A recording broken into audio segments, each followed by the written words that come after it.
Hello, I'm Simon Whistler. You're watching the Today I Found Out YouTube channel, and in the video today, we're answering the question of what happens to all the big food that's made to break Guinness World Records.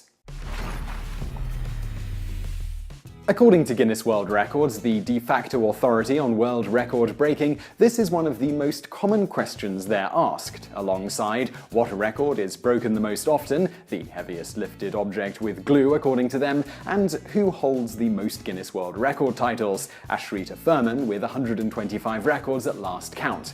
In regards to records involving comically giant food, as of 2011, Guinness has a policy in place that all giant food, or records involving large amounts of food, such as most pizzas made in 24 hours, that's 7,539 by a team of Domino's employees in Queensland in 2012, it must be either donated, consumed, or sold for consumption for the record to be recognized as official.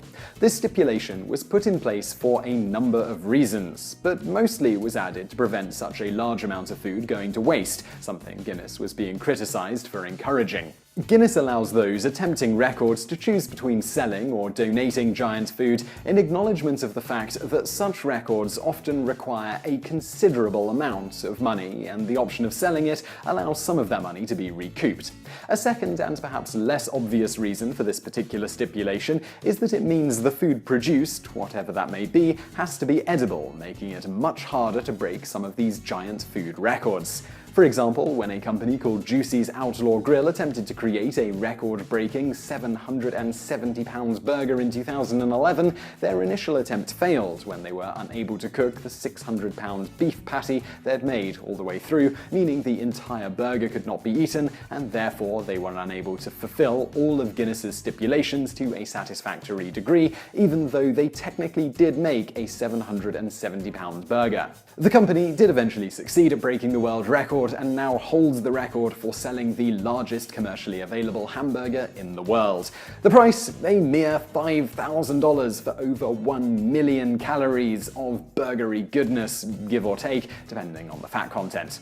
And if you're curious, a typical beef cow yields about 450 pounds or 200 kilograms of usable meat, so this world record was essentially about 1 1/3 cow's worth of meat, or about 6,000 McDonald's hamburgers. A further stipulation of creating giant food for a world record attempt is that it must generally resemble the original foodstuff it is based on. For example, a stipulation of creating a giant popsicle is that the final product must be able to stand upright like a regular popsicle without falling apart. This is a rule the company Snapple were unable to abide by when they attempted to create a record-breaking 35,000-pound stick of frozen goo in 2005 and inexplicably tried to erect it in the middle of New York in June. Despite careful preparation beforehand and keeping the giant popsicle frozen during transport to its final destination, the kiwi strawberry popsicle melted before it could be propped up, resulting in thousands of liters of pink sugary liquid shutting off several lanes of traffic, while a bemused fire crew used hoses to wash it down the sewers. Presumably, the rats and other such creatures appreciated Snapple's efforts, even if they didn't get the world record. Perhaps next time they should probably think about doing it in December? Of course, because Guinness isn't always invited along to giant food cook-offs, there's nothing to really stop companies or individuals that create giant food from throwing it away after the attempt is complete. It's just that if they do, the most recognizable record authority in the world won't recognize their attempt. This means the group in question won't get near the publicity, which is generally the point of these sorts of things. On top of that, if they aren't making the food item edible, they just completely wasted their money on the raw ingredients for no good reason.